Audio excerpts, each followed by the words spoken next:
Matemáticas, investigadores, docentes, educadores, estudiantes y público en general, nos encontramos transmitiendo desde el edificio inteligente del Instituto Politécnico Nacional, enlazados con la Universidad Nacional de Río Cuarto, Argentina.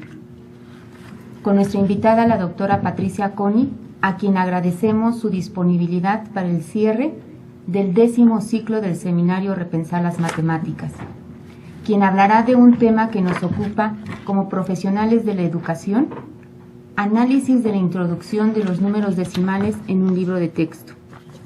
Gracias, Patricia, por participar en esta sesión y compartirnos tus experiencias en este ciclo de videoconferencias.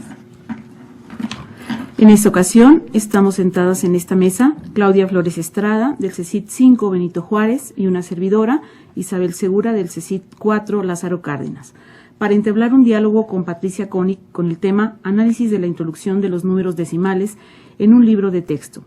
También quiero darle la bienvenida a los que están conectados por Internet, al Tecnológico de Monterrey, Campus Monterrey, a los colegas del Colegio de Bachilleres de San Luis, a Colombia de la Universidad de Antioquia, la Universidad Nacional de Río Cuarto y al profesorado del Atuel San Rafael Mendoza en Argentina. Para conocer un poco más de nuestra invitada, les presentaremos la semblanza de la doctora Patricia König.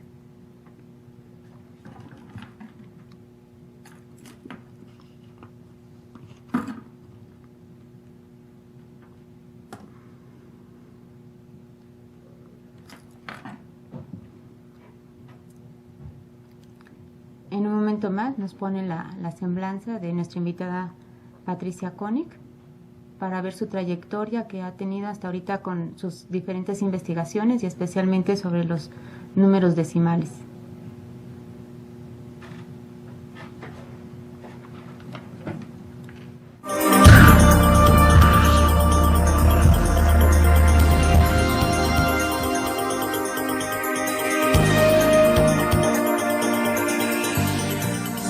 Profesora en matemática, con 2 maestrías en didáctica de la matemática, una asistida en la Universidad de Río, Argentina, y la otra en la Universidad de Granada, España, y doctorada en la misma universidad, la catedrática Patricia Maricel König ha incursionado como profesora adjunta en el Departamento de Matemática de su alma mater, la Universidad Nacional de Río Cuarto, impartiendo las clases de práctica docente y currículum, metodología de la investigación, estructuras algebraicas, álgebra, matemática discreta, taller interdisciplinar y didáctica de la matemática 1, matemática y su didáctica 1 y 2.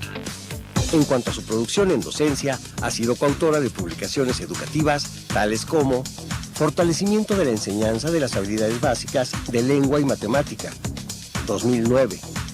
Acercándonos a las ciencias naturales y exactas, 2009.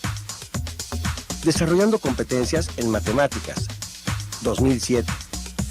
Así como aportes a la problemática de articulación entre la Universidad Nacional de Río Cuarto y el nivel medio en las áreas de matemática, física, química y biología, 2004. En la producción sobre investigación científica también tiene una significativa contribución con las siguientes publicaciones: El número 0, aspectos históricos, epistemológicos, filosóficos, conceptuales y didácticos del número más misterioso, 2012.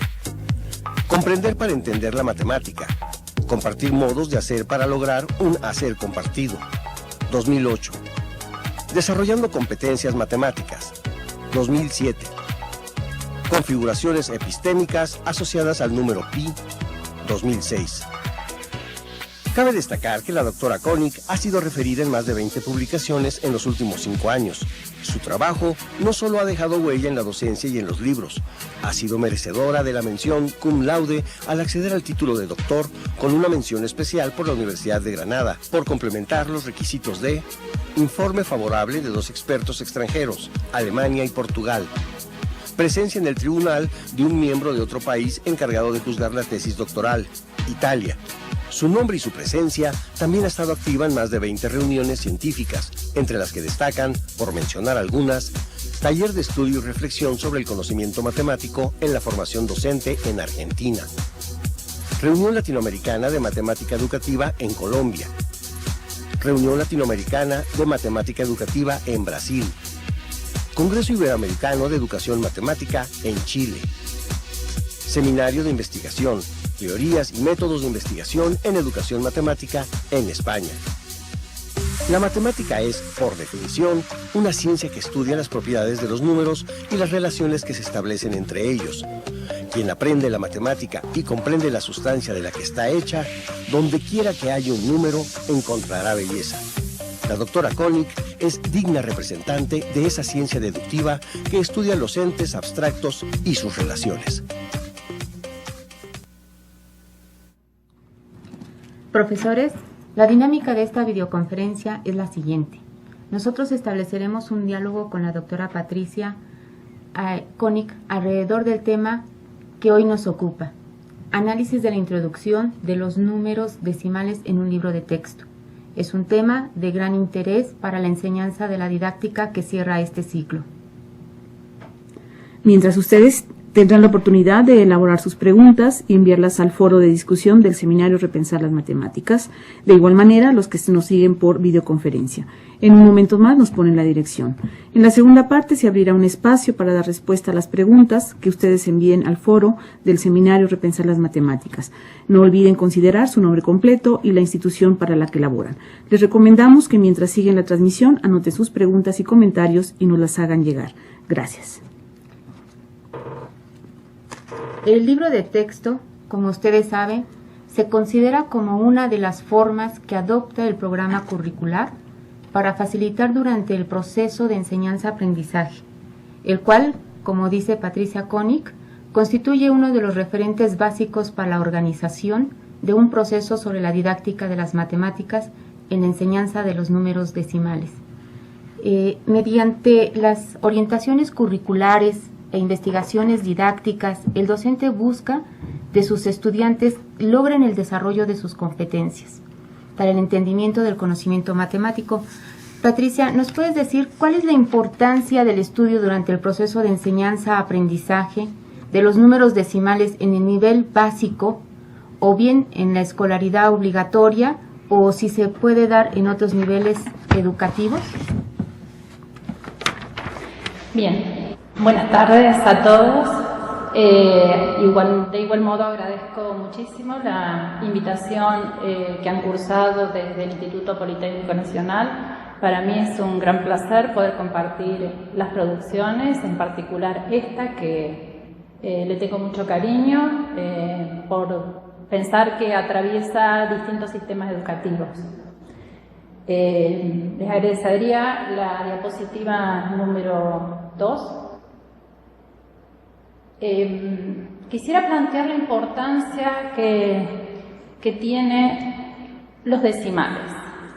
Y empiezo a decir los decimales porque en realidad la primera cuestión que aparece como fuerte es precisamente de qué hablamos cuando hablamos de decimales. No obstante, tal como planteabas, Claudia, aparece una cuestión esencial. Nadie puede dejar de reconocer la importancia de los decimales desde la escolaridad básica y más aún, aunque no seamos demasiado conscientes porque quizás desde mi perspectiva no se trabaje con la profundidad que se debiera en los cursos superiores. o por lo menos acarrea consecuencias en los cursos superiores. Esto no solo es una impresión mía ni parte de estudios exploratorios, como es el caso del libro de texto, el artículo que han leído sobre el libro de texto. Estos números han sido estudiados por grupos y personas muy importantes en la trayectoria del campo de investigación en la didáctica de la matemática. De hecho, Rousseau, ya por los años 70, aunque sus publicaciones se ven muy novedosas porque ya sabemos que resistía a hacer publicaciones formales, ya trabajaba sobre los racionales, en particular sobre los decimales. El Rational Number Project, también en Estados Unidos, en la Universidad de Minnesota, constituyó un grupo donde, al estudiar los racionales, obviamente los decimales forman parte. Y en Australia, la Universidad de Melbourne, Stanley, Stacy y varios colaboradores trabajaron específicamente sobre los decimales, porque precisamente ellos entienden que el sistema de numeración decimal está a la base de toda construcción numérica. Entonces, la importancia es más que clara y aparece desde dos perspectivas. Una perspectiva que es la vida cotidiana.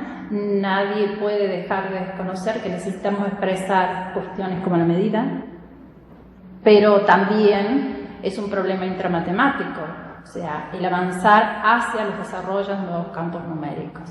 Entonces, no quisiera extenderme mucho en esto, pero de hecho que sí comparto y asiento la importancia de estos números en la enseñanza.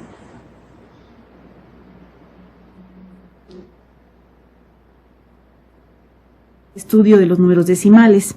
Si bien en tu artículo de referencia mencionas esta importancia de tener la concepción de los números decimales, ¿cuáles serían los conocimientos implicados en torno a la didáctica de los números decimales? Esa es una complejidad verdaderamente absoluta. Hay, como dijera Bruce, una transparencia sobre este objeto matemático. En realidad, yo tomé conciencia en lugares cotidianos cuando empecé a preguntar ante expertos de distintas comunidades qué se entiende por decimal. Allí aparecieron conflictos de toda índole.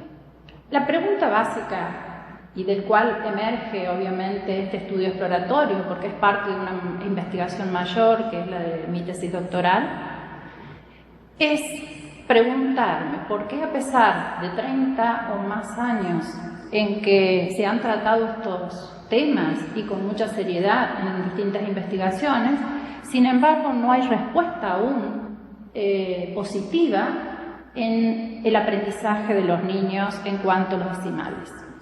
Parece, o da la sensación de que cuando los decimales entran en juego, tiñen todos los campos numéricos y en realidad ya no se reconoce de qué números estamos hablando.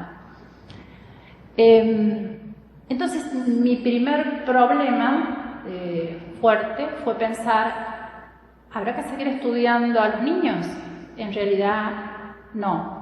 Cambié mi pregunta de investigación y pasé a pensar qué ocurría con la formación de los futuros profesores. Entonces, mi ángulo de trabajo pasó a ser investigar el conocimiento matemático que tenían los futuros profesores, o que tienen los futuros profesores para enseñanza primaria, acerca de los decimales. Pero estudiar esto, realmente les agradecería la próxima diapositiva. Estudiar este tema, como aquí se ve, no es tarea sencilla. El trabajo mayor de mi tesis fue, en realidad, más allá del marco teórico que lo sustenta y que hace que cuestionemos e indaguemos sobre el objeto matemático, aquí aparece con una fuerza más que necesaria indagar qué es lo que ocurre con este objeto.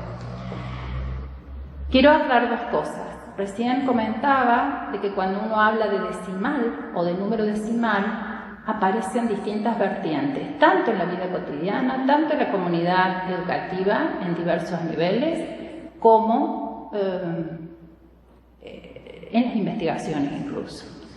¿Qué es lo que ocurre con esto? Esta fue mi primera impresión. Hay un problema que parece ser ajeno a la formación. En realidad, ocurre que hay dos perspectivas fuertes. Por un lado, hay quienes consideran al decimal como un número. Entonces, o como un conjunto numérico. Estamos hablando de un subconjunto de los racionales, aquellos que se pueden expresar a través de una fracción decimal. Entonces, en la escolaridad puede ser muy frecuente, y dependiendo de los países, encontrar esta concepción de número decimal. Ahora bien, si uno pregunta en las comunidades de investigadores, comunidades educativas en general, no duda en decir que se trata de la expresión decimal de un número racional. O sea que no estamos hablando de un número, sino de una forma de expresar un número. Esto es el nudo o el meollo de la cuestión cuando aparecen los libros de texto como una institución a analizar. También aparecen en los diseños curriculares y aparecen, como digo, concepciones en distintos países. Es decir, no hay un criterio unificado sobre qué concebimos. ¿Por qué llamarlo un número decimal si es una forma de expresarlo? Entonces, ya desde el nombre número estamos en problemas, porque los números enteros tienen su propia designación, los números racionales también. En cuanto a número decimal, estamos hablando de la forma de expresar un número, porque es un sistema, como podría ser el binario, como podría ser el cuaternario, como podría ser en cualquier otra base. Entonces, siempre digo, pobre número, o pobre qué, pobre objeto, le ha tocado un mal nombre o el nombre tiene problemas. Esto, vuelvo a insistir, empiezo a notar que hay una problemática fuerte que tiene que ver cómo concebimos entonces a los decimales.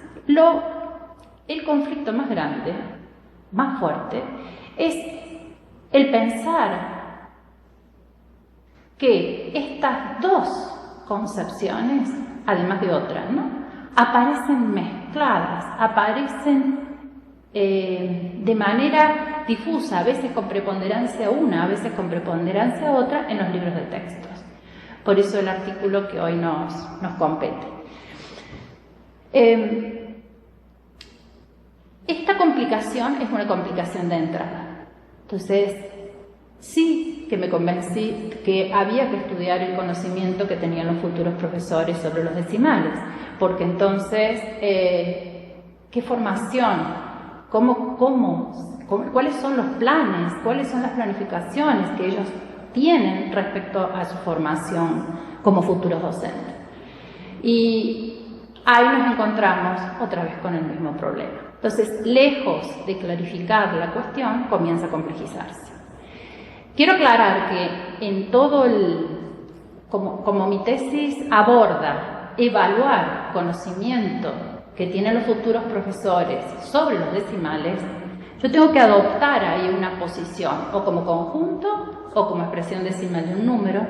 ¿Por qué? Porque había un proceso formativo previo y por lo tanto había que respetarlo. ¿Qué es lo que hago entonces? Adopto como número decimal, y por eso coloco en el centro el número decimal, a aquellos números que pueden ser expresados al menos con una fracción decimal. Entonces, con eso nos quedamos en la formación que habían recibido los estudiantes que iban a ser objeto de estudio, y entonces nos quedamos con un subconjunto. A partir de ahí,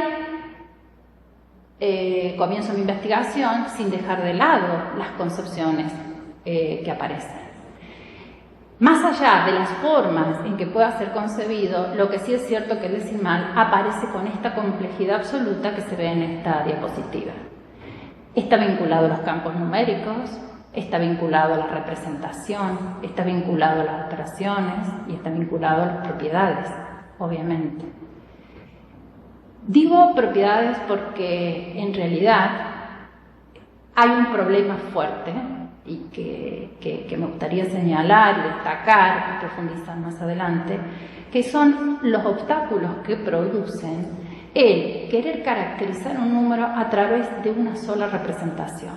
De hecho, si uno pregunta en general a la comunidad o a la cotidianeidad, ocurre que un decimal o un número decimal es un número con coma. Y eso ya produce un gran problema porque en el futuro es bastante complejo pensar que van a reconocer otro tipo de números a través de esa representación.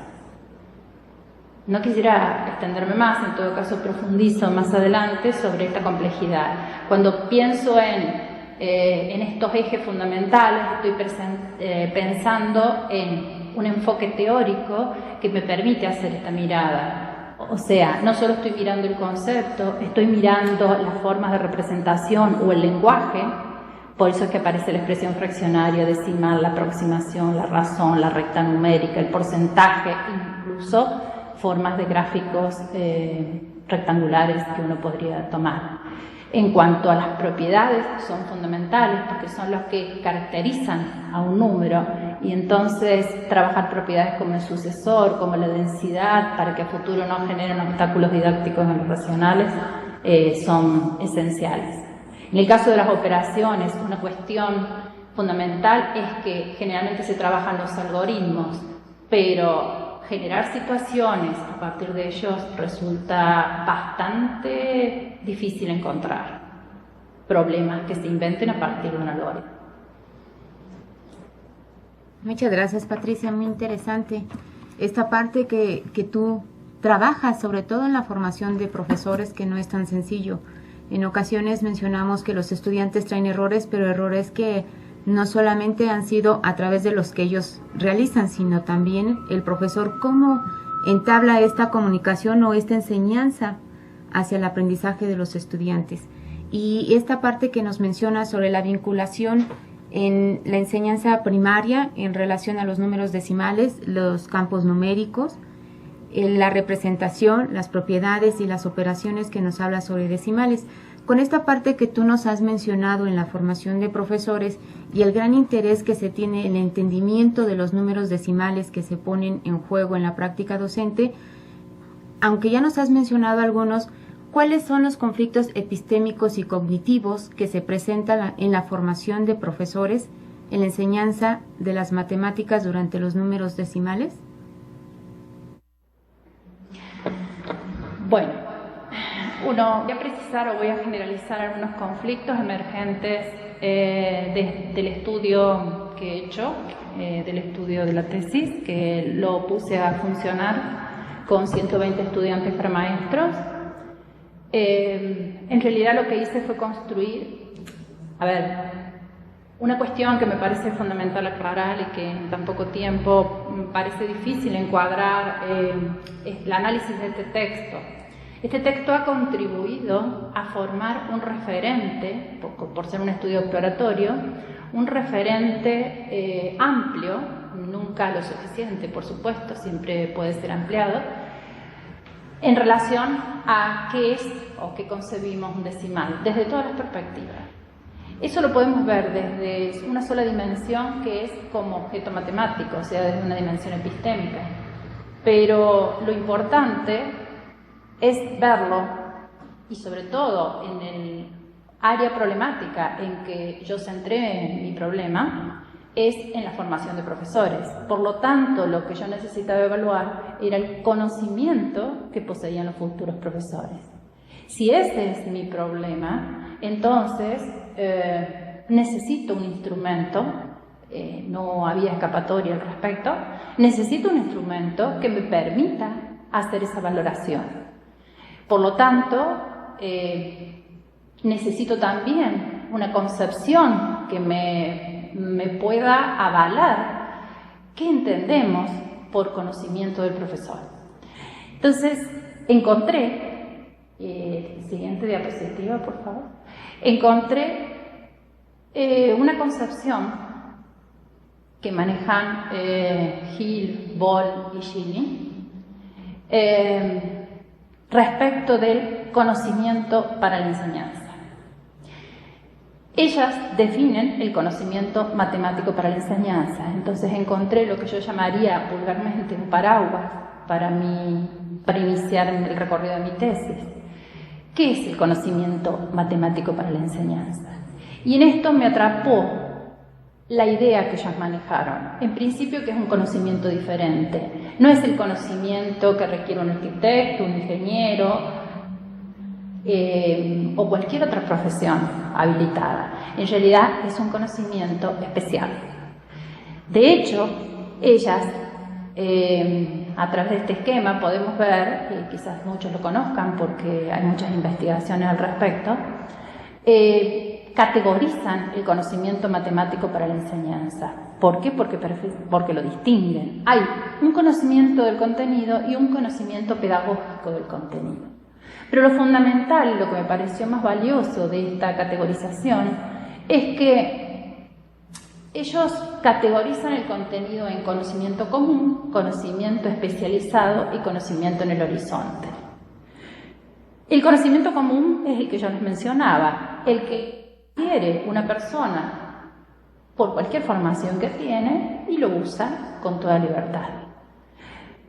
El conocimiento especializado del contenido es el que viene a aportar. Y estoy hablando solo de contenido, no estoy hablando en absoluto como conocimiento pedagógico, sino un conocimiento especializado del contenido, en nuestro caso, número decimal. ¿Qué implica eso? Por si alguien no recuerda o no lo ha leído. Un conocimiento especial, un conocimiento que permita al futuro profesor cuestionar el objeto, participar en las tareas, en la modificación, en la decisión, en qué y cómo llevar adelante ese objeto matemático. Y luego una tercera categoría que también me pareció esencial, que es lo que llaman ellas conocimiento en el horizonte y que en realidad es un conocimiento que ellos plantean con perspectiva. Es decir, en el caso del maestro, ¿por qué no pensar en favorecer en su formación conocimientos que aporten a la densidad de los números racionales, sin necesidad de estudiar la complejidad desde la matemática, o como lo podría estudiar un profesor de matemáticas, en esa dirección, sino simplemente tener conciencia de qué objetos, qué aspectos, con qué está ligado el problema de la densidad. La siguiente, por favor. Claro, esto me vino muy bien para enfocar el trabajo.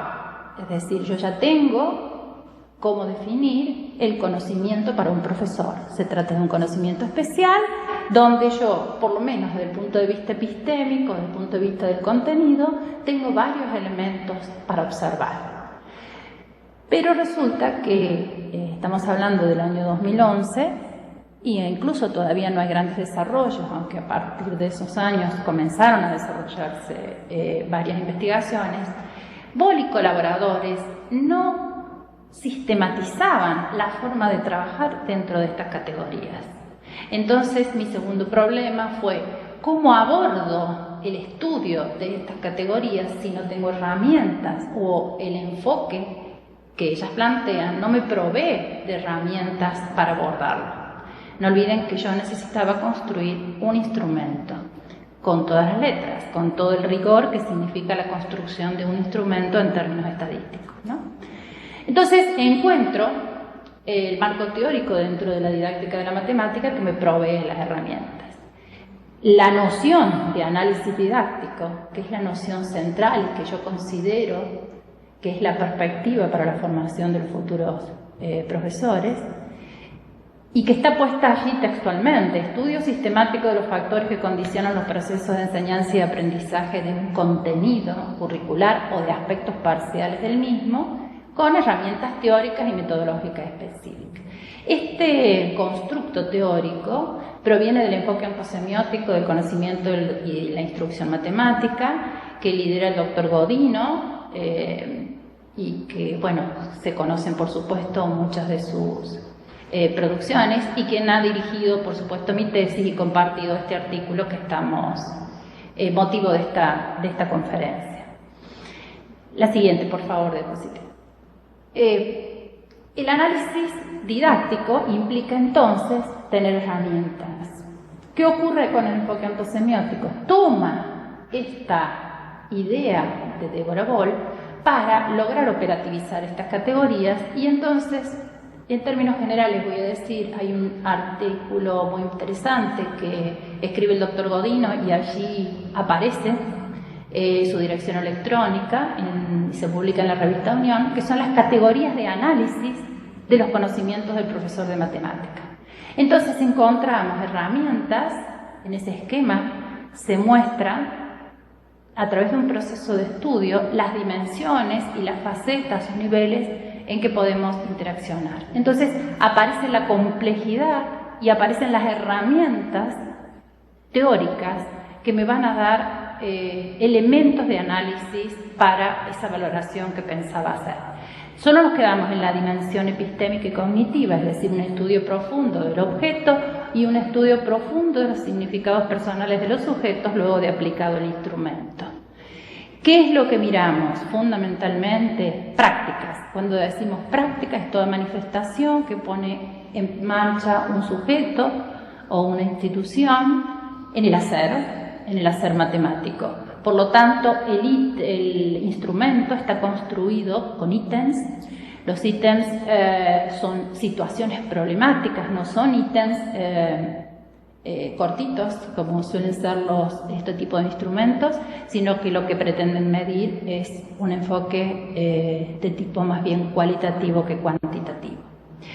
El nivel configuraciones lo que nos da es la idea de cómo se entraman, cómo aparecen vinculados los objetos primarios, que son herramientas teóricas del enfoque ontosemiótico, como fundamentalmente cómo aparece el lenguaje, cómo aparecen los conceptos y los procedimientos, que es lo clásico, pero vamos más allá de los conceptos y procedimientos. Esta es la apertura que brinda Leos, o el enfoque ontosemiótico, y que es mirar no solo conceptos y procedimientos, sino mirar, además, otro tipo de objetos como son las propiedades, como es la argumentación, como son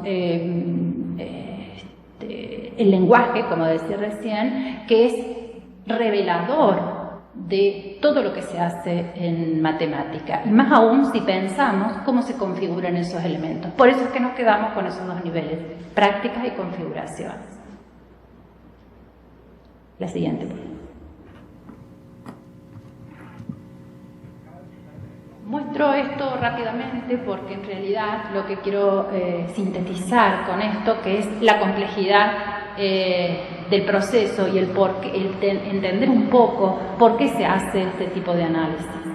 En realidad, nosotros nos construimos un significado institucional de referencia, que es el objeto decimal o número decimal, mirado desde diferentes dimensiones, no solo como contenido, sino como en la dimensión epistémica, la dimensión cognitiva, la dimensión formativa, la dimensión ecológica, que tiene que ver con todo el entorno de recursos, situaciones institucionales, normas, etc. Aplicamos un instrumento que es el que quiero mostrarles algunos ítems que ponen en juego lo que estoy de alguna manera predicando. Luego se hace un análisis de los significados personales de esos sujetos a través de unas variables bastante fuertes y no comunes que se definen para ese estudio. Y allí entonces lo que miramos es estas cosas, ¿no? Porque si no, no se van a entender qué tipo de conflictos son los que aparecen. Vamos a mirar qué son las proposiciones, el lenguaje, los conceptos, cómo se manifiestan en cada uno de estos ítems. La siguiente, por favor. Entonces, Aparecen aquí conflictos de toda índole. En la próxima podemos ver qué tipos de conflictos aparecen en los futuros profesores en relación, la próxima por favor, en relación a, bueno, no aparece la diapositiva de conceptos, pero no es problema, lo comentamos. Voy a referirme a los conceptos porque es importante ver qué es lo que aparece como conflicto allí. Como conflicto en los conceptos aparece la concepción de racional con mucha debilidad, la concepción de decimal con mucha debilidad y sobre todo lo que subyace a estos objetos matemáticos, es decir, el sistema posicional, valor, posición, la relación entre estos elementos. Todo es meramente sintáctico el trabajo y hay poco de trabajo semántico. En cuanto a las proposiciones, parece debilidad en el conocimiento de las propiedades que caracterizan un número, o sea, se tiende, es una cosa que yo manifiesto bastante fuerte, se tiende a distinguir un número por su representación y no por las propiedades que lo caracterizan. Entonces, es muy común decir que el número 3 no es decimal, aún en cualquiera de las perspectivas que estemos trabajando. ¿Esto es por qué? Porque predomina entre tantas concepciones que un número decimal es un número con coma y no se lo puede ver desde otras representaciones o desde otras riquezas. Tengo varios ítems que apuntan a estas cosas. ¿Dónde podríamos ver eso? En tareas que hacen uso de representaciones equivalentes de un número, o sea, si no se lo ve con coma no aparece. Es muy importante el cuestionamiento de la propiedad sucesor. Es increíble, y incluso he hecho estudios exploratorios con algunas becarias en esta universidad, donde futuros profesores de matemáticas tienen problemas con respecto a algunos de los ítems que hemos elaborado. Por ejemplo, no tienen un manejo, sobre todo los futuros maestros, de la propiedad sucesor. En realidad, como trasladan, y esto ya lo decía Brousseau, ¿no?, la propiedad sucesor de un número de los naturales a los racionales sin ningún problema. Y, por el otro lado, no perciben, no advierten la densidad que acarrea como propiedad estar trabajando con los números racionales. Siguiente. Es la misma, la siguiente. Hay un error allí. Bien, gracias. Con la argumentación. La argumentación aparecieron muchísimos. A lo largo, nuestro ítem está construido precisamente para que se argumente todo. Porque precisamente es una manera de poner en evidencia qué es lo que hacen, cómo lo hacen y de dónde lo hacen. Los conflictos con el concepto de argumentación están vinculados al análisis de validez de las proposiciones. O sea, ¿es verdadera o es falsa? ¿Cómo lo justifico? ¿Con un ejemplo? ¿Con un contraejemplo? ¿Lo demuestro? ¿Qué tengo que hacer? ¿Cómo justifico un algoritmo?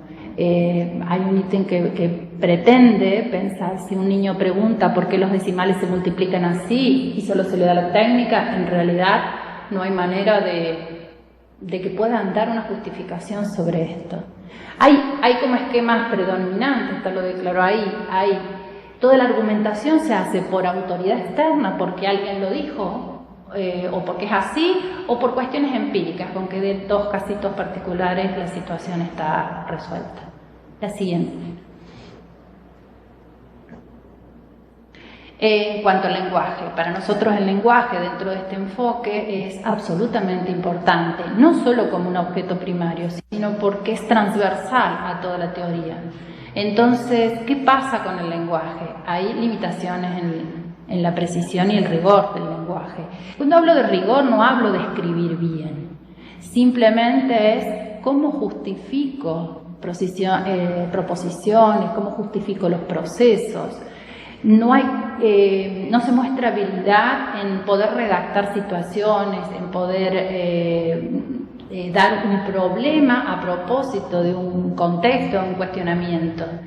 Y por otro lado, les resulta muy difícil, o les ha resultado muy difícil en nuestro caso, poder corregir un enunciado que se presentaba con alguna dificultad. Esto da cuenta de muchas cosas que van más allá de un análisis cuantitativo, que bien o mal. La siguiente. En cuanto a las situaciones problemáticas en sí, yo les mencionaba al comienzo que no interesa solo pensar en doy un problema y a ver cómo lo resuelven, qué aplican y cómo lo hacen, sino una de las cuestiones importantes es poder redactar un problema que se ajuste a una operación dada y cómo formular proposiciones. Esto en realidad genera muchos conflictos. Siguiente. No era la siguiente, perdón. En general,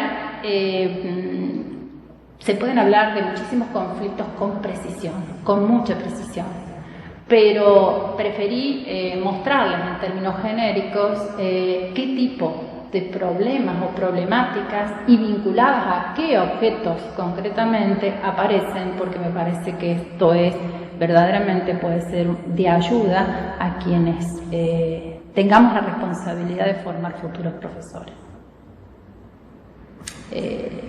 Si quieren puedo ampliar en todo caso sobre este tema.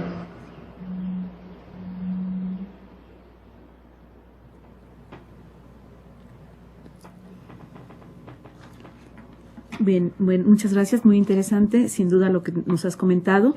Es claro la serie de conflictos que se presentan en el estudio de inicio, dejar de estudiar lo que pasaba en el niño para pasar a estudiar lo que pasaba en el profesor, en su formación, y sobre todo el fin, el evaluar lo que sabía el docente en sus contenidos, en el cómo llegar la enseñanza a los estudiantes, en la propia disciplina. Es evidente la serie de conflictos.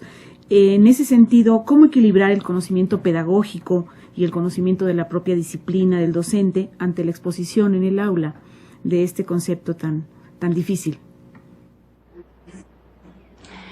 ¿Cómo integrarlo? Nosotros, en realidad, podrían estar preparando el Word donde tengo el instrumento completo y que quizás pueda ser el cuestionario de mucho apoyo a lo que voy a decir. Pero en realidad, por todo lo que he expuesto como parte de este desarrollo, no vemos la clásica unión de contenido más pedagogía. O sea, una formación que sigue insistiendo en el más conocimiento matemático y más conocimiento pedagógico en términos genéricos, eso no desde nuestra perspectiva y obviamente como formadora en didácticas específicas y desde nuestra perspectiva, que es básicamente antropológica, semiótica y demás, pensamos en la famosa tríada del saber y en la dialéctica que hay entre ellos. Es decir, no podemos pensar en el sujeto sin el objeto matemático ni sin la persona que va a enseñar este objeto. Entonces, esa dialéctica es intrínseca. El objeto de saber se pone ahora en el centro de la cuestión. Entonces, lo que yo decía en un principio es que el futuro profesor tiene que tener un conocimiento que le permita cuestionar ese objeto matemático, analizarlo, desenredarlo, desentramarlo y pensarlo para ser enseñado, no pensarlo solo para ser usado. Con esto no quiero decir que no haya que conocer matemática. La formación matemática es necesaria, no se puede cuestionar lo que no se sabe, pero fundamentalmente es un conocimiento integrado, es un conocimiento que va más allá de definir. Por eso es que vamos mucho más allá de definiciones y procedimientos. Vamos hacia el trabajo sobre objetos tan importantes en la matemática y sobre todo desde los niveles iniciales como la argumentación, el conocimiento de las propiedades. ¿Y esto qué significa? El lenguaje. ¿Esto qué significa? Proponer tareas que apunten a desarrollar estos objetos matemáticos. En general, proponemos tareas que apuntan a conceptualizar, que apuntan a desarrollar procedimientos, pero muy pocas que apuntan a lograr que el alumno, o promover en el alumno la argumentación, promover el desarrollo de propiedades, es decir, algo que surja del trabajo del estudiante, por supuesto con una buena orientación del docente, y no algo que se imponga como algo acabado, ¿no? Como podría ser lo mismo, una definición o un concepto. Entonces, yo les puedo mostrar el cuestionario, si es que lo pueden exhibir, que está en Word. El cuestionario tiene 13 ítems, de los cuales todos abordan aspectos diferentes del conocimiento para la enseñanza y ponen en juego esta relación que ustedes están planteando. Muchas gracias, Pati. No sé si te he respondido a la pregunta. Esta parte importante de estar trabajando en los números decimales y de qué forma cada uno lo va aprendiendo en esta formación profesional de formadores, y considerando el contenido revisado en este artículo, que mucha parte de él nos has platicado en esta parte de tiempo, ante el conflicto cognitivo entre distinguir un número y la expresión de un número, de alguna manera nos lo has señalado en cómo cada una de las propiedades o vínculos nos has comentado. ¿Qué acciones guía apoyarían la práctica del docente en el aula? De alguna manera nos has comentado sobre los ítems. ¿Algo que quieras más comentar? No, simplemente, si les parece, les puedo mostrar, es lo que les decía, podemos mostrar un ítem cualquiera. Tienen disponible el Word sobre el cuestionario.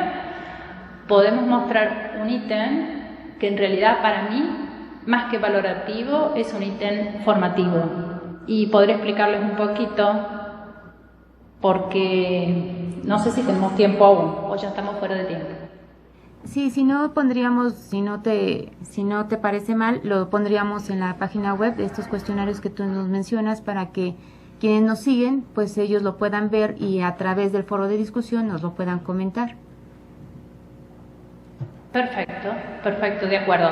Allí lo único que quiero cerrar en esto es que pueden verlo no como un cuestionario de evaluación, sino como unos ítems que pueden servir efectivamente como tareas para la formación y que apuntan a diversos aspectos a los cuales voy a contestar, porque he visto en algunas preguntas en el foro que tienen que ver con aspectos esenciales en esta dirección.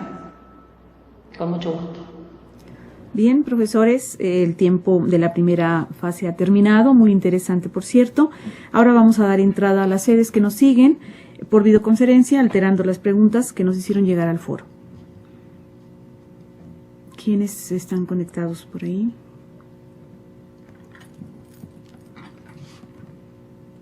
Bien, sí es cierto que algunas de las preguntas, sí es cierto que Patricia lo ha estado checando y revisando al pendiente de ello.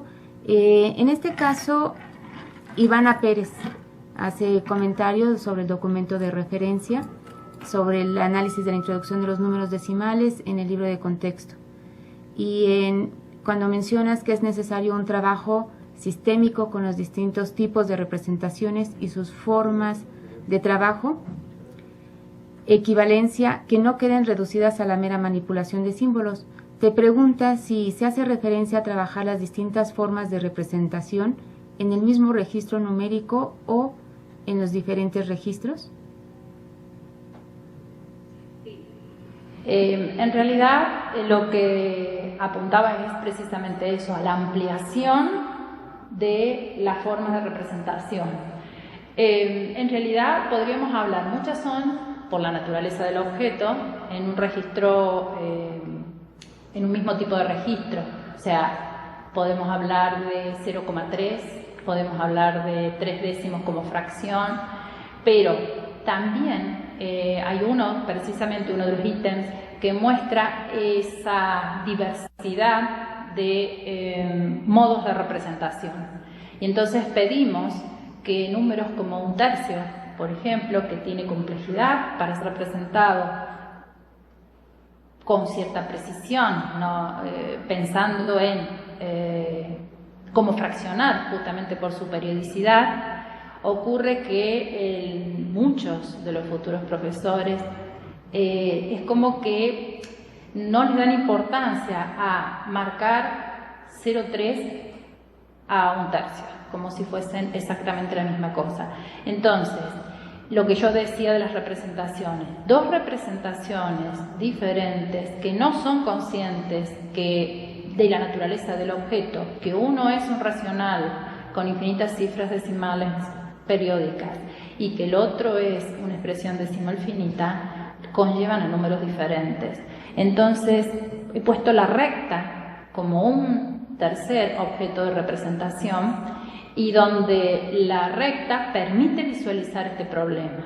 Entonces, he trabajado como distintos, yo diría, registros. El lenguaje oral, el decir 3 décimas, por ejemplo, en la evaluación los estudiantes lo han omitido, no han graficado 3 décimas, porque piensan que lo que se escribe en lenguaje coloquial no hace falta representarlo, que ya en sí mismo, en la recta. ¿Por qué? Porque se dice. Otra cosa curiosa o que resulta muy importante es pedir que grafiquen esos números en gráficos rectangulares. Se les da una cuadrícula y que los representen. Esto en general los pierde muchísimo, les parece que esto no se puede hacer, y si se puede hacer, utilizan como unidad de medida siempre el cuadrito que se les da en la cuadrícula, pero no son capaces de establecer unidades de medida y mucho menos declararlas.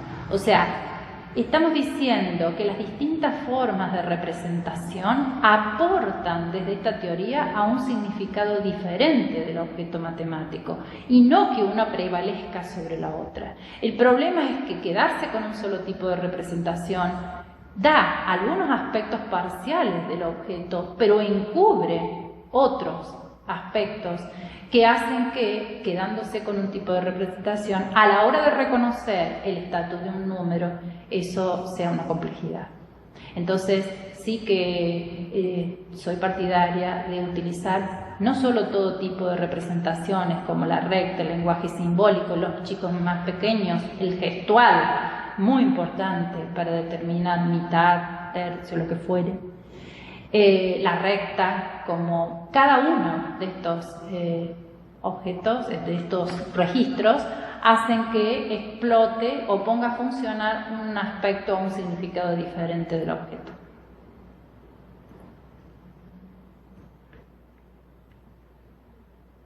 Díaz, alumno del profesorado de Educación Secundaria en Matemática de la TUEL, en la Argentina también, que nos hace una pregunta.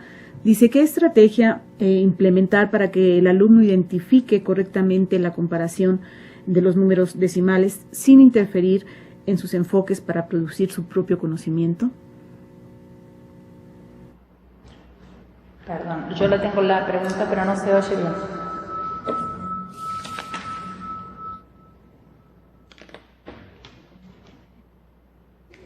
Implementar para que el alumno identifique correctamente dicha comparación sin interferir en sus enfoques para producir su propio conocimiento.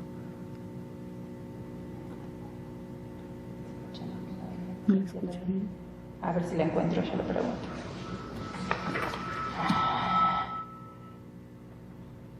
Sí, se satura la comunicación y no lo puedo encontrar. Debe ser. Se oye mal, perdón, disculpen. Entonces estoy tratando de buscar la pregunta.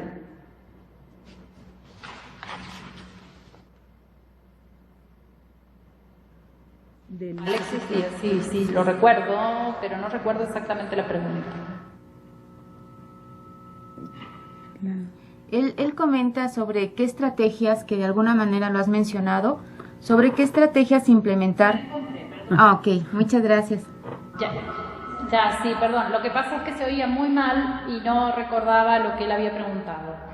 En realidad, él habla de la comparación como uno de los objetos,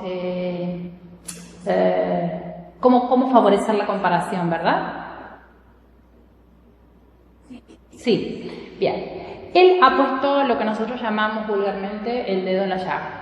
Cuando hablamos precisamente de los 3 grupos que he presentado como grupos fuertes, investigando sobre los números decimales, las australianas, Stanley y Stielsen, hicieron estudios longitudinales sobre la comparación. Efectivamente han obtenido resultados. ¿Qué es lo que ocurre?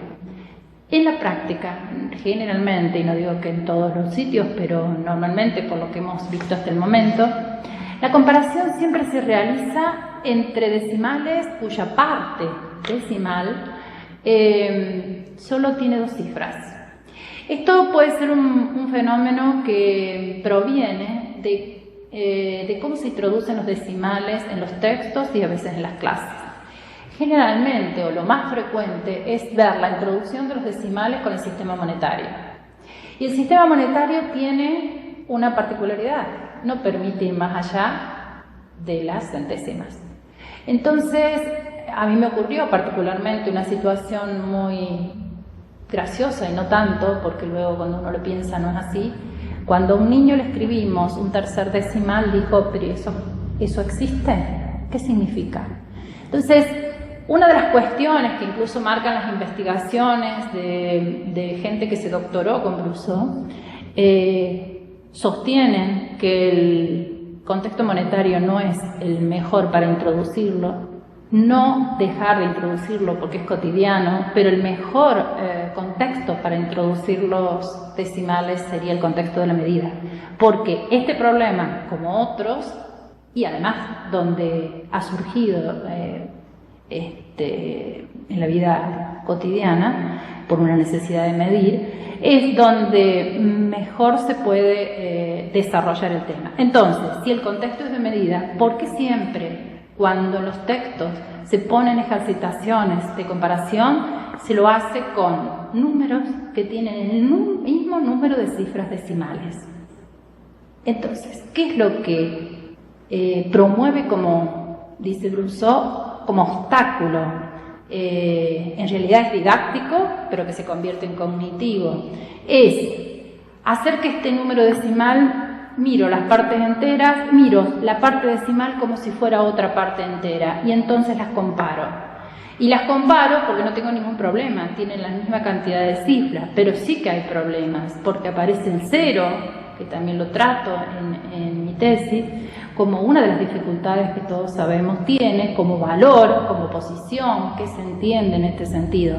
Entonces allí la comparación se torna terrible. Comparar, no me extraña lo que dice Alexis, realmente a niveles más altos les resulta difícil, porque no hay comprensión de lo que esto significa. No hay relación, no hay un trabajo de relación, de valor, posición, relación entre las décimas y las centésimas.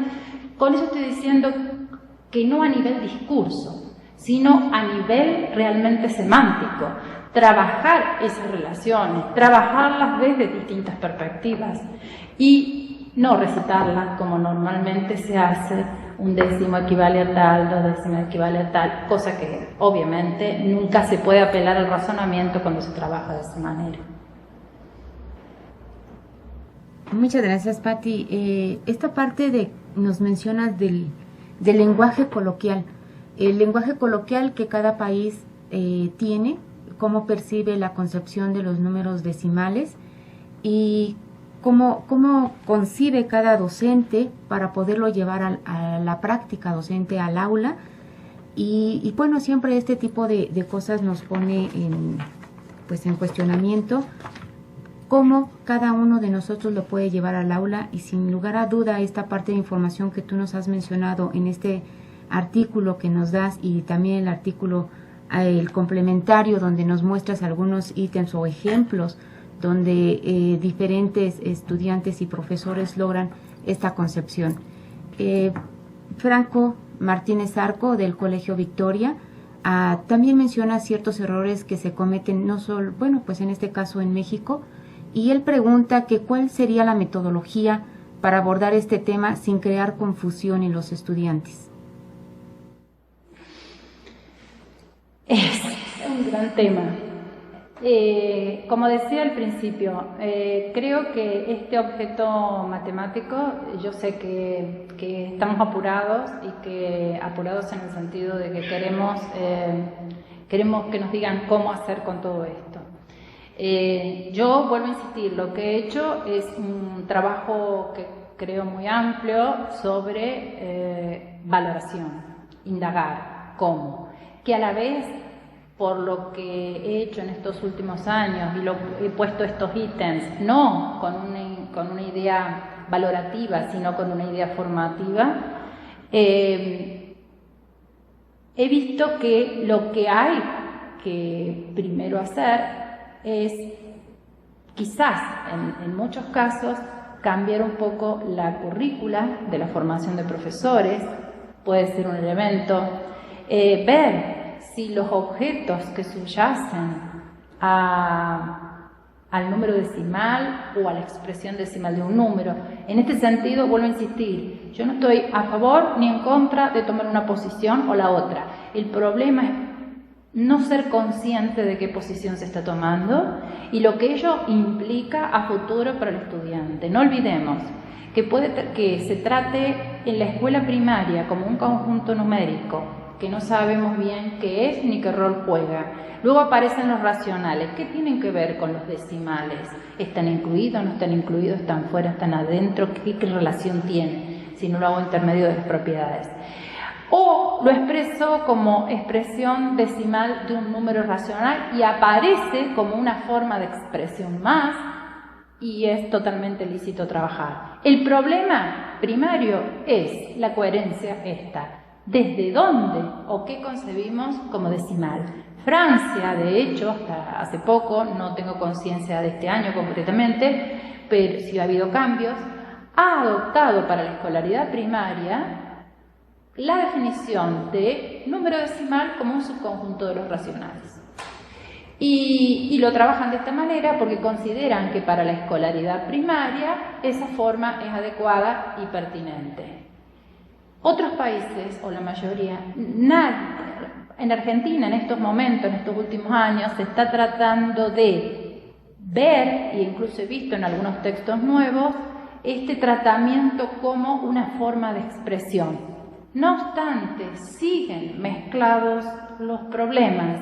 Hay una intención, pero no hay un conocimiento acabado de esto que estoy diciendo, del cuestionamiento y del conocimiento de todo lo que subyace a un objeto matemático. Cuando digo valor, cuando digo posición, cuando digo relaciones, cuando digo argumentación, cuando digo propiedades, que cumple, que no cumplen, todo esto es un conocimiento especializado que tiene que tener el futuro profesor para poder avanzar hacia una buena propuesta didáctica. No le puedo dar, yo entiendo la pregunta y su necesidad, pero no le puedo dar una respuesta inmediata. Yo le puedo dar mis 13 ítems y justificar por qué he puesto cada uno de ellos y qué quiero lograr con cada uno de estos ítems. Pero también se pueden tomar situaciones de los libros de texto como el que yo analizo en el artículo de referencia. En realidad hay un problema grave de cómo está tratado el libro de texto, y el libro de texto es una autoridad. Entonces, si el docente lo toma como tal, es que no puede cuestionarlo. La autoridad debe ser el docente. El libro de texto debe ser un elemento para poder extraer tareas, para poder extraer parte de esas tareas que le resulten significativas. Con esto no estoy diciendo que los libros de texto no sirven en absoluto. Lo que estoy diciendo es que hay que tener cuidado, ser un custodio de ese conocimiento. Y eso tiene que ver con la formación del futuro profesor. Necesita una formación especializada, una formación diferente, que le permita ser crítico, que le permita cuestionar ese conocimiento y poder desarrollar tareas que vayan hacia un objetivo, hacia otro, y que en su conjunto logren la mayor significación de ese objeto matemático. Otra pregunta de Olga Botero, de la Universidad de Antioquia de Medellín, Colombia, y tratando de resumir un poco las preguntas que nos hace, es que si bien los números racionales surgen a partir de los problemas de la medición, podría incorporarse actividades en los niños que realmente llevaran a cabo estos procesos y de manera conjunta con el desarrollo de la unidad temática del texto, y no entrarían en contradicción en esta parte con el desarrollo propio del libro y de lo que hace la actividad del niño. Y por otro lado, cómo inferir en la mirada del propio docente y de las autoridades de manera favorable en los libros de texto, y cuál ha sido la respuesta de los docentes que están al tanto, que pasaron por este hallazgo del libro de texto. A ver, voy a intentar yo repetir la pregunta para ver si he entendido bien, porque lo entiendo hay un rebote en la voz. Creo que la preocupación que me están planteando es y si los cursos más bajos utilizar otra forma de representación que no sean las más cotidianas. ¿Eso es? No se oye bien. Es lo que la inquietud de la maestra, es decir, si bien los racionales surgen a partir de los problemas de medición, y en el texto, cómo hacer o implementar ese tipo de estrategias para que el niño realmente haga los ejercicios de medición, y si esto no entraría en conflicto con el desarrollo propio de la unidad temática o podría entrar en una contradicción con lo desarrollado en el libro.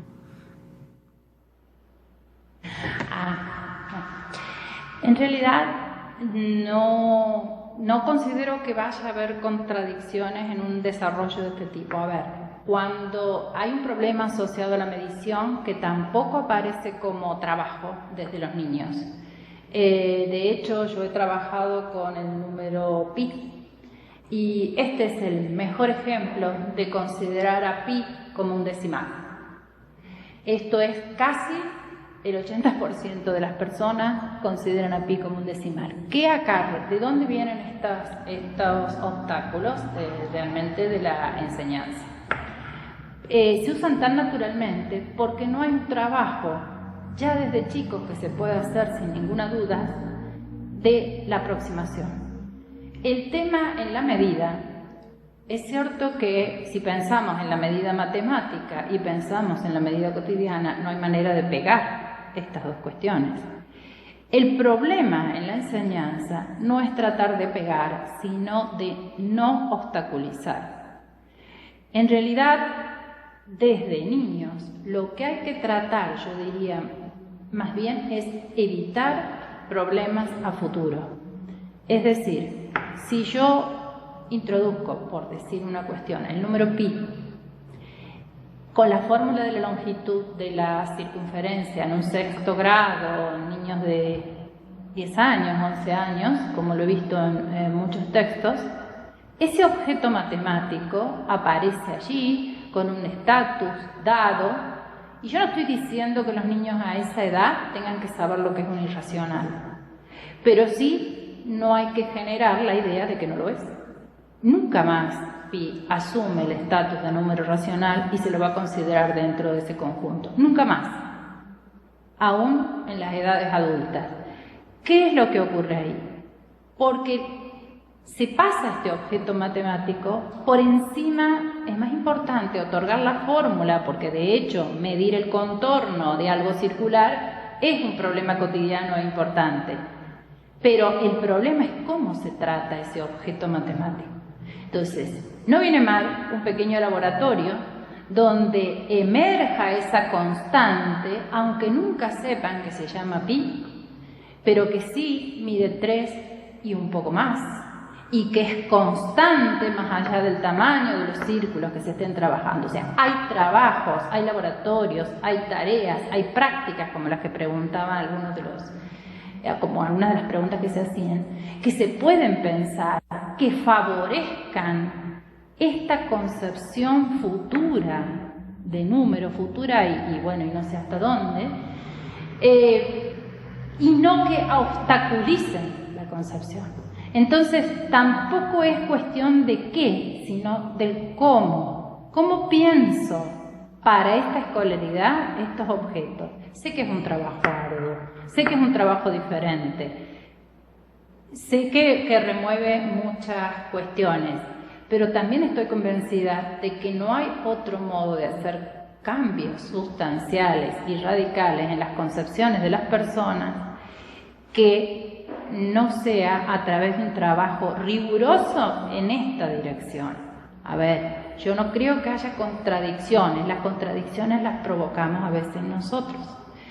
No hay problemas con hacer trabajos, el problema grave es cómo lo hacemos, como lo plantea uno de los estudiantes, ¿qué hago? ¿Cómo lo hago? Es una cuestión de formación, por eso insisto, hay que lograr en la formación de los futuros profesores un conocimiento especializado. ¿De cada contenido? No, eso será tarea porque es imposible e inviable hacerlo a lo largo de una carrera. Sino, tendrá que ser aquello que genere competencias para un verdadero análisis didáctico. Es decir, ¿qué cosas tengo que mirar? ¿Qué objetos están a la base? ¿Con qué está vinculado? ¿Qué viene a posteriori? Cuando Débora habla de conocimiento en el horizonte, vuelvo a insistir, un maestro no tiene que estudiarse la teoría de la densidad. Lo que sí tiene que saber un maestro es que entre dos decimales, o expresiones decimales, o números decimales, o racionales, hay infinitos racionales. Entonces, este es el problema. Y que cuando se busca el sucesor de 243 no existe, no que se pueda decir 244, 243, 00001, o sea, expresiones de las más increíbles y que son lícitas que los niños pongan porque en realidad no tienen noción de estas limitaciones. No sé si doy respuesta a esta pregunta. Sí, pues ahora sí que el tiempo de la videoconferencia y de estos dos espacios muy importantes e interesantes para nuestra práctica docente, pues ahora sí que las demás preguntas pues te pedimos de verdad que nos las hagas pues responder en el sitio web como has estado hasta ahorita al pendiente. No sé si quieras de forma muy concreta una reflexión o un comentario final.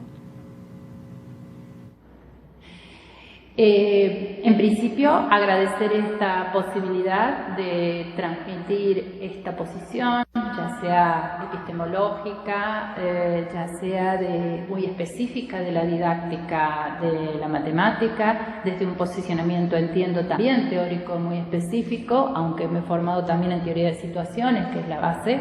Eso no contradice el enfoque ontosemiótico, que es el que más manejo, en algún sentido. Creo y estoy convencida que hay que producir cambios en esta dirección, en lograr un conocimiento especializado del profesor. Y ese conocimiento implica que los formadores de formadores estemos poniendo en contacto los resultados de la investigación con la práctica. Cuestión que todos podemos decir que hacemos, pero ¿cómo lo hacemos? Siempre el problema es el cómo. Y eso, de hecho, requiere mucho trabajo y se trata más de generar competencias, desde mi perspectiva, que generar cúmulo de contenidos, sin desmedro. Vuelvo a insistir de que el conocimiento disciplinar tiene que existir porque sin él no es posible ser cuestionado. Vuelvo a insistir, agradezco mucho la posibilidad de transmitir estas ideas y espero que sean útiles. Con nosotros en este cierre del 10º ciclo del seminario Repensar las Matemáticas y hacemos la cordial invitación a todos los que nos han estado siguiendo y quienes se han ido incorporando en las diferentes sesiones, pues ante todo no te vayas a desconectar, Pati, por favor.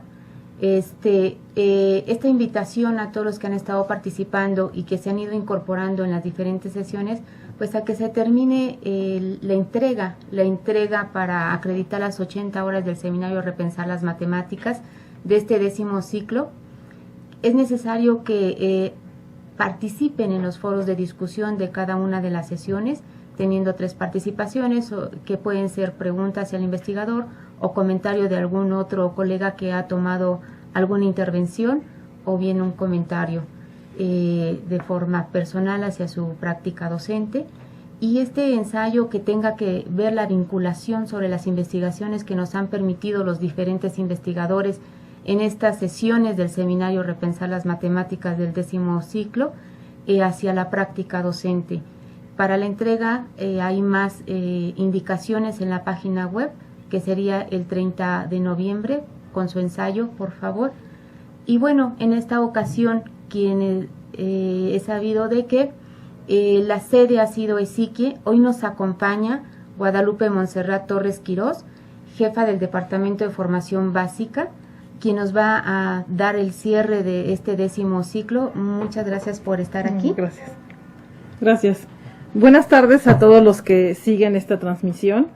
A nombre del maestro en Educación, Dante Real Miranda, y del maestro en Ciencias, Víctor Manuel Peregrino Hernández, director y subdirector académico respectivamente de la Escuela Superior de Ingeniería Química e Industrias Extractivas, una servidora, maestra en Educación, Guadalupe Montserrat Torres Quirós, me permito tomar la palabra para clausurar el 10º ciclo del seminario Repensar las Matemáticas.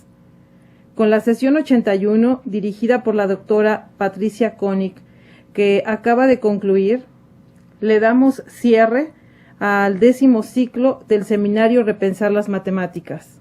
Al igual que los ciclos anteriores, durante el desarrollo del mismo, se trataron temas que buscan vincular los resultados de las investigaciones en didáctica de las matemáticas y la práctica que el docente lleva a cabo frente al aula. Me es grato comentar que en este 10º ciclo del seminario Repensar las Matemáticas se contó con la participación de investigadores en matemática educativa de talla internacional, como son doctora Dilma Fregona, profesora de la Facultad de Matemática, Astronomía y Física de la Universidad Nacional de Córdoba, Argentina; doctora Analia Berger, profesora e investigadora en el Departamento de Educación de la Universidad de Quebec en Rimouski, Canadá; doctora Mónica Villarreal, docente de la Facultad de Matemática, Astronomía y Física e investigadora en el Consejo Nacional de Investigaciones Científicas y Técnicas en Córdoba, Argentina; doctora Carmen Cesa, profesora titular de la Universidad Pedagógica de la Provincia de Buenos Aires, Argentina; doctor Salvador Linares, profesor e investigador de la Universidad de Alicante, España; doctor Pablo Carranza, profesor adjunto del Instituto de Investigación en Didáctica de las Ciencias Naturales y de la Matemática de la Universidad Nacional de Río Negro, Argentina; doctor Miguel Wilhelmi, profesor e investigador de la Universidad Pública de Navarra, España; doctora Patricia Koenig, profesora adjunta del Departamento de Matemáticas de la Facultad de Ciencias Exactas en la Universidad de Río Cuarto de Córdoba, Argentina.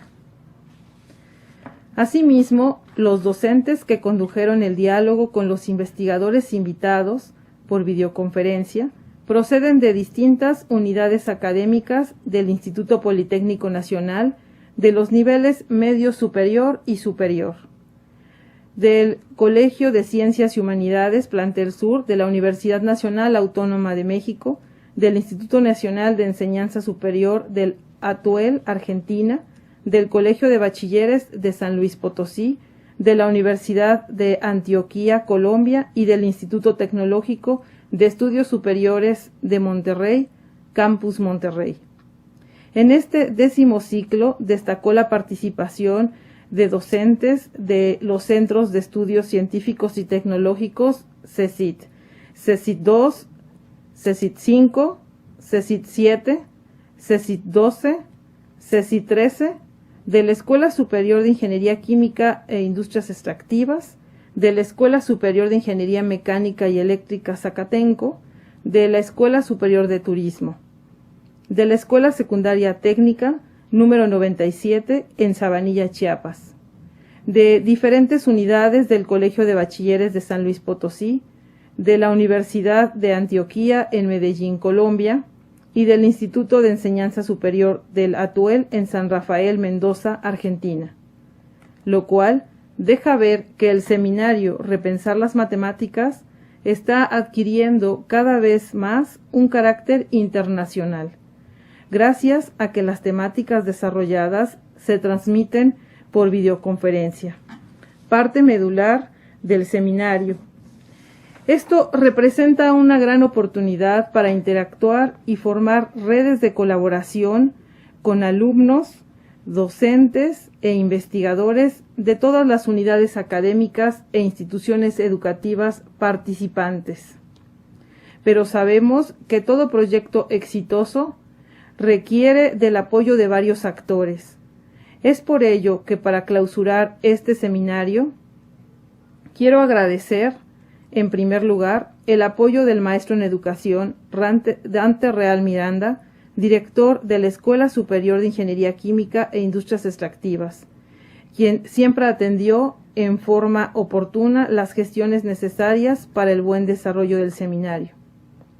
Agradezco también el apoyo de la Dirección de Cómputo y Comunicaciones por la transmisión de las videoconferencias, a la Unidad Politécnica para la Educación Virtual, por la producción de cada una de las semblanzas, a los investigadores en matemática educativa, por los materiales proporcionados, pero sobre todo, por dedicarnos su valioso tiempo y compartir sus conocimientos sin obtener ninguna remuneración económica, a los docentes y alumnos participantes, por trabajar con la lectura de los documentos de referencia de cada sesión y por compartir sus comentarios en los foros de discusión.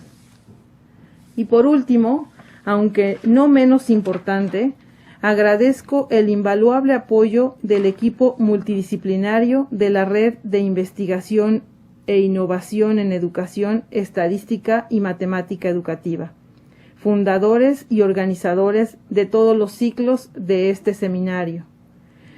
No me resta más que invitarlos a los siguientes ciclos del seminario Repensar las Matemáticas, así como a todas las actividades coordinadas por la red académica de los seminarios Repensar del Instituto Politécnico Nacional, para que continúen aportando de manera entusiasta sus conocimientos, ya que consideramos que su participación es valiosa y enriquecedora, lo que dará frutos a favor de la formación integral de nuestros estudiantes.